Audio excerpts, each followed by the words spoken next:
The wind howled, a low, guttural sound that rattled the thin walls of my cabin. I'd lived out here, deep in the Navajo Nation, long enough to know the difference between a regular storm and something else. Tonight, it was definitely something else. I'd ignored the old warnings, the whispers about genealogy, skinwalkers. I'd always been a skeptic, a scientist.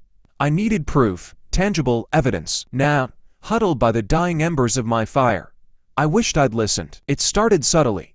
A strange, almost human track outside my window. Too large, too raw to be a bear or a mountain lion. Then, the sounds, not the normal night sounds, but mimicking sounds. The cry of a coyote, but with an unsettling, almost intelligent cadence. The hoot of an owl, followed by a low, guttural chuckle. I told myself it was just my imagination, the isolation playing tricks on my mind. But the feeling, the cold dread that settled in my bones, that was real. The scratching started next.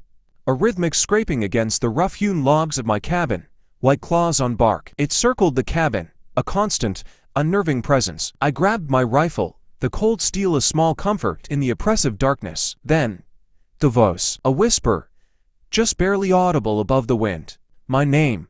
It wasn't a friendly call. It was a taunt, a predator's promise. You came looking, didn't you? The voice rasped, the words seeming to come from all directions at once. You wanted proof. The scratching intensified, the sound of claws tearing at the wood. The cabin shook, the windows rattling in their frames. I pressed myself against the wall, my heart pounding in my chest.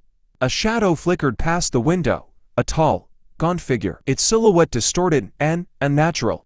I raised my rifle, my hands shaking. The figure stopped, its head tilting slightly. I could feel its eyes on me, burning through the darkness. Then, it spoke again, its voice a low, guttural growl. We are the shadows, it hissed.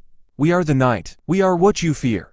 The figure moved again, faster this time, a blur of motion. It slammed against the door, the force of the impact sending a jolt through the cabin. The door splintered, the lock giving way. I fired, the gunshot echoing through the night. The figure recoiled, but it didn't fall. It stood there, its eyes glowing red in the darkness. It shifted, its form contorting and twisting, the bones cracking and reforming. It was no longer human, but something else entirely, a grotesque parody of life. It lunged, its claws extended, its jaws wide, revealing rows of sharp, jagged teeth. I screamed, the sound lost in the howling wind. The last thing I saw was its eyes, burning with malevolent hunger, as it reached for me. The smell of wet fur and rotten meat filled my nostrils.